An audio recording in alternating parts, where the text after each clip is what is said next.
स्वाभिमान ट्रस्ट की। थोड़े दिन में भारत स्वाभिमान ट्रस्ट की तरफ से हम किसानों को कहेंगे कि आप बिंदास गोबर की खाद डालो, गारंटी हमारी 1 ग्राम भी उत्पादन कम नहीं होगा। कैसे कम नहीं होगा?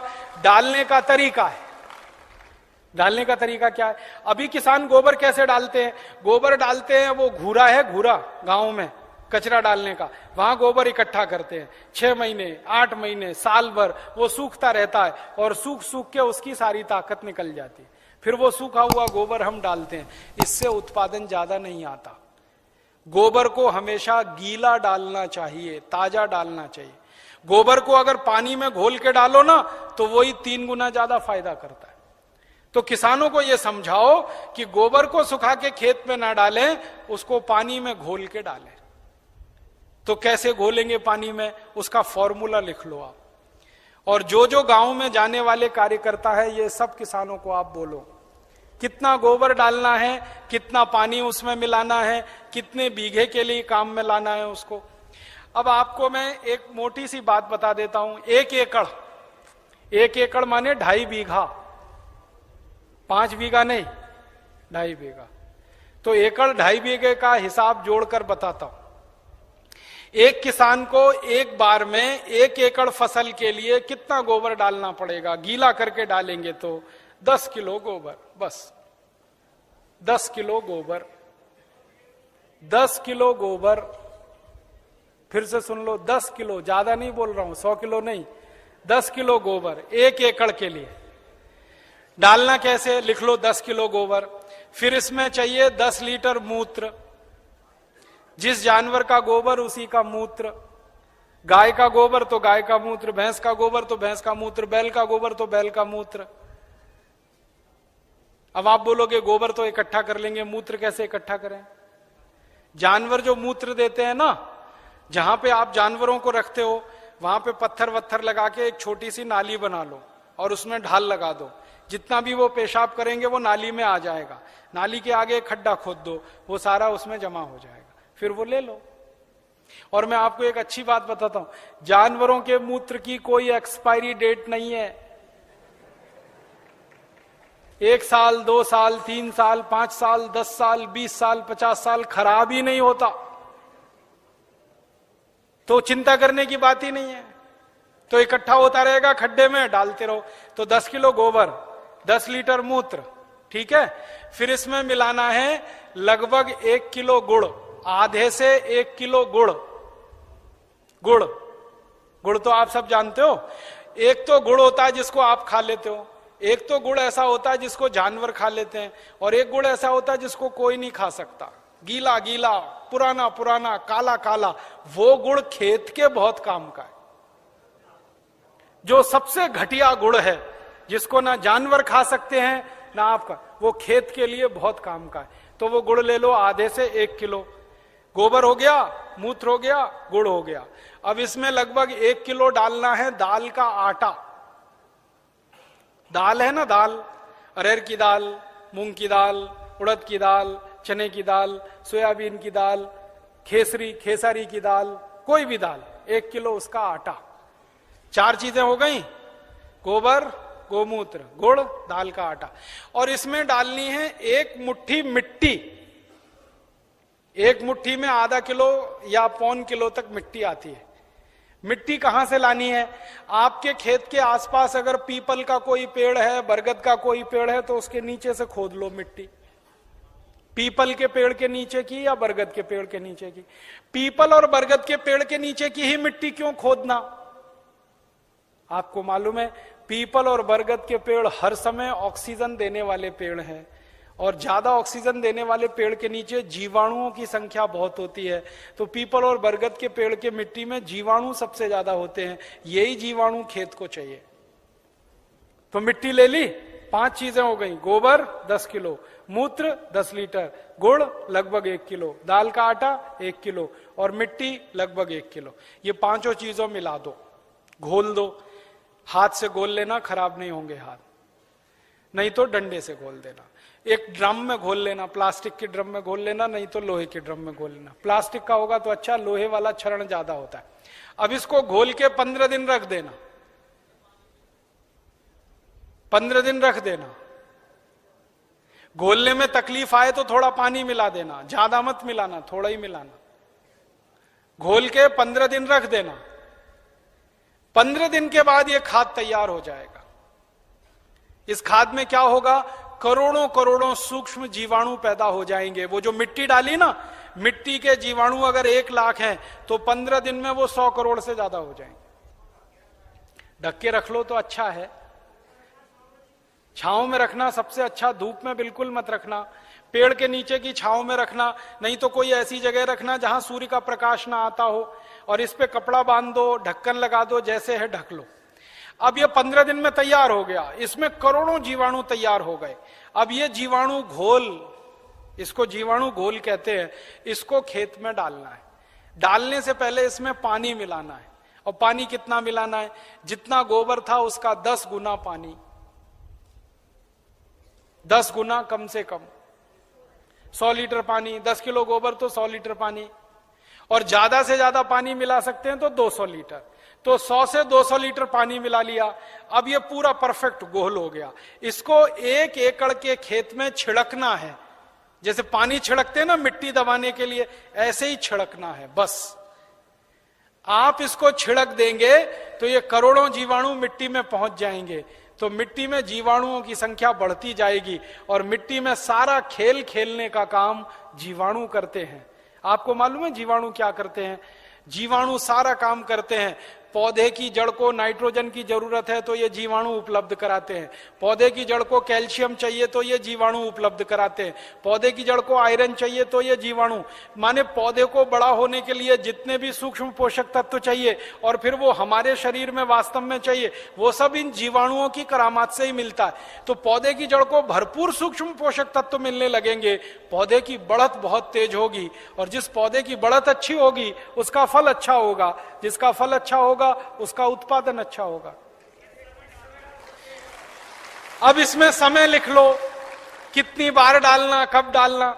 सबसे अच्छा तरीका यह होता है कि खेत को जब जोतने की तैयारी करें ना, जोतें, बीज डालने से पहले खेत जुताई होती है ना, खेत जुताई करते ही 1 दिन डाल दो। आज जुताई किया, कल डाल दो, जुताई करके डाल दो। ये पहली बार, ठीक है।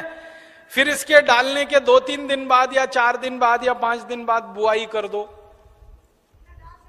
है कितना डाल सकते हैं बताए ना? 1 एकड़ में जितना तैयार हुआ 200 लीटर वो।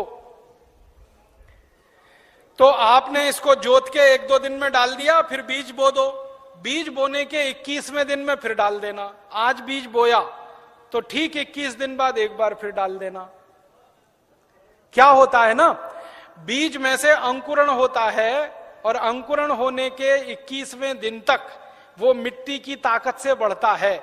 फिर 21 दिन के बाद वो सूर्य की ताकत से बढ़ना शुरू हो जाता है, फोटोसिंथेसिस जिसको कहते हैं, प्रकाश संश्लेषण की क्रिया। सूर्य ताप से खाना बनाना शुरू कर देता तो बढ़त तेज हो जाती है। तो और आप मोटी सी एक बात याद रखो कि हर 21वें दिन पे डाल देना। आज डाला, 21 दिन बाद डाला, फिर 21 दिन बाद डाला, फिर 21 दिन बाद डाला। तो एक फसल अगर आप समझ लो 4 महीने की है तो लगभग 5 बार डालना पड़ेगा। कोई फसल 6 महीने की है तो 7-8 बार डालना पड़ेगा।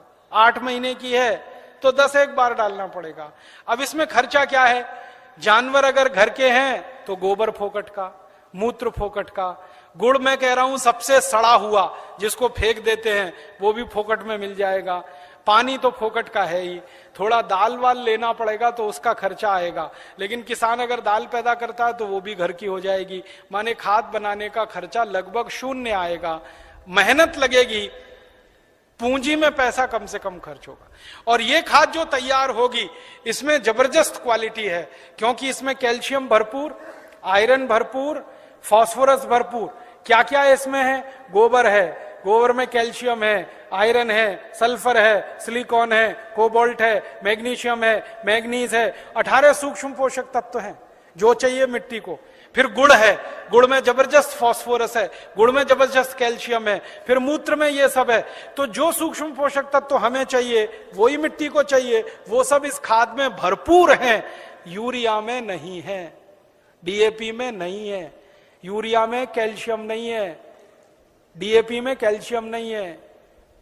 और कैल्शियम सबसे प्रमुख आधार है मिट्टी के लिए, क्योंकि खेत में कैल्शियम होगा तो पौधे में होगा, पौधे में होगा तो फल में होगा, फल में होगा तो भोजन में होगा, भोजन में होगा तो शरीर में होगा, शरीर में होगा तो हड्डियां मजबूत, हड्डियां मजबूत तो शरीर मजबूत। ये सारा साइकिल इसी कैल्शियम के उस पे है। तो ये तो गोबर की खाद से ही मिलेगा, यूरिया डीएपी से मिलने ही वाला नहीं है। तो किसान को ये समझाइए आप। अब आपको समझ में आ गया, हर 21 दिन में डालना है। जबरदस्त फसल आएगी। पहली बार जब आप डालोगे ना तो किसान थोड़ा झिझक करेगा, उसको भरोसा नहीं है, विश्वास नहीं है। तो उसको कहना कि भाई तुम डालो, नुकसान तुम्हारा नहीं होगा। मैंने बहुत किसानों का हिसाब निकाला है, खराब से खराब खेत में जब गोबर का खाद डालते हैं ना तो गेहूं का उत्पादन पहले साल की तुलना में थोड़ा ही कम आता है, लेकिन उत्पादन जितना कम आता है उससे ज्यादा खर्चा बच जाता है, तो वो बराबर मामला बैठता है। हम यूरिया डीएपी में खर्चा करते हैं हजारों रुपए का, तब उत्पादन लेते हैं। यहां खर्चा ही नहीं है, थोड़ा उत्पादन कम भी हुआ तो फायदा ही है, नुकसान कुछ नहीं। इसलिए किसी किसान का नुकसान नहीं। और 2-3 साल लगातार आपने डाल दिया तो उत्पादन बढ़ना शुरू हो जाता है, लगातार बढ़ता है। और 10-12 साल में तो कई खेत ऐसे हैं जहां उत्पादन सीधे डबल हो जाता है, 100% की बढ़ोतरी हो जाती है। नहीं, छानने की जरूरत नहीं है, ऐसे ही डालो। उसमें जितना कचरा है सब खेत में जाने दो, क्योंकि कचरे में जीवाणुओं की संख्या और तेजी से बढ़ेगी। छानने की जरूरत नहीं है। अब आप डालोगे कैसे, ये प्रश्न है। तो उसके लिए 4 विधि है। पहली विधि ये है कि सीधे डब्बा लो और छिड़काव करो, खेत पे भरो और छिड़क दो, भरो और छिड़क दो। अब कहोगे जी खेत बहुत बड़ा है, ये तो नहीं चल सकता। तो दूसरा तरीका बताता हूं, खेत में पानी लगाते हैं ना, पानी में डाल दो। नाली में से पानी जा रहा है ना, एक टंकी में भर के ये खाद रख दो, उसमें नल लगा दो, टोटी खोल दो, टपक टपक पानी में गिरता रहेगा, खेत में चला जाएगा। ये दूसरा तरीका। तीसरा तरीका यह है कि अगर किसी के घर में जानवरों की संख्या ज्यादा है तो गोबर ज्यादा होगा उसके पास, तो थोड़ा सा गोबर तो इसमें इस्तेमाल हुआ, बचे हुए गोबर का क्या करेंगे। तो बचा हुआ गोबर अगर सूखा है तो उसको इसी में डाल देना 15 दिन के बाद 200 लीटर पानी मिला के, तो वो गोबर भी गीला हो जाएगा। गीले गोबर के लड्डू बना लो और लड्डुओं को खेत में फेंक दो, तो खाद पहुंच जाएगा। और एक तरीका है, खेत में से मिट्टी खोद लो, मिट्टी खोद लो, मिट्टी में ये पूरा घोल मिला दो, मिट्टी गीली हो गई, मिट्टी के लड्डू बना लो, लड्डुओं को खेत में फेंक दो, तो खाद पहुंच जाएगा। तो पानी के साथ दे सकते हैं, छिड़क के डाल सकते हैं, गोबर या मिट्टी को लड्डू बना के डाल सकते हैं। और एक आखिरी तरीका है, स्प्रे मशीन अगर अपने पास है तो उसका आगे से नोजल निकाल दो, नोजल निकाल दो, फिर उससे स्प्रे कर दो। अब इसमें ध्यान ये रखना है कि ये फसल पे स्प्रे नहीं होगा, ये जमीन पे होगा, मिट्टी पे होगा। फसल पे डालने से फायदा नहीं मिलेगा, मिट्टी में डालना है इसको। तो अगर फसल ऊंची है तब कैसे डालेंगे, तब तो पानी लगाओगे तभी डालना सबसे अच्छा है। इसमें एक तरीका यह है कि खेत का मुहाना होता है ना, जहां से पानी घुसता है, वहां एक आदमी को बिठा दो, डब्बा लेके पटकता रहेगा, उसमें पानी के साथ जाता रहेगा, और पानी के साथ पूरे खेत में बराबर मात्रा में जाता है और रिजल्ट उसका सबसे अच्छा आता है। और एक तरीका है इसको डालने का, अगर आपके घर में गोबर का वो बनाते हैं ना, क्या कहते हैं उसको, कंडा कहते हैं, उपला कहते हैं, क्या कहते हैं, कंडा उपला जो भी कहते हैं, उसको जलाते हैं। जलाने के बाद राख निकलती है ना, वो राख इकट्ठी कर लो और ये घोल और राख मिला दो और फिर लड्डू बन जाएंगे, फिर खेत में छिड़क दो, तो इसका तो जबरदस्त उत्पादन आता है। क्योंकि जो राख है ना, इसमें कई केमिकल अतिरिक्त हैं जो गोबर और गोमूत्र से भी ज्यादा है। तो ये तरीका समझ में आ गया। हर 21 दिन पे डालेंगे। 4 महीने की फसल है तो 5-6 बार डालना पड़ेगा, 6 महीने हैं तो 7-8 बार। इसी तरह से पूरी खेती होती रहेगी। गोबर किसी भी जानवर का, गाय का हो, भैंस का हो, बैल का हो, बकरी बकरे का हो, गधे घोड़े का हो, हाथी ऊंट का हो, कोई भी हो, सब चलेगा। मूत्र भी किसी जानवर का, ठीक है। और आधा आधा मिले तो वो भी चलेगा। गाय का आधा ले लिया, भैंस का आधा, किसी के पास गाय नहीं हो, किसी के पास भैंस नहीं हो, एक एक गाय एक एक भैंस, और खेत बड़ा है तो आधा आधा, सब मिक्सिंग करके चलेगा। बस एक ही सावधानी रखना कि जो जो गाय का गोबर लो तो वो देशी गाय हो तो अच्छा होगा, जर्सी का फायदा पूरा नहीं करेगा। और जर्सी का ही गोबर है तो उसमें देशी का मिला लेना, नहीं तो कोई फायदा नहीं करेगा।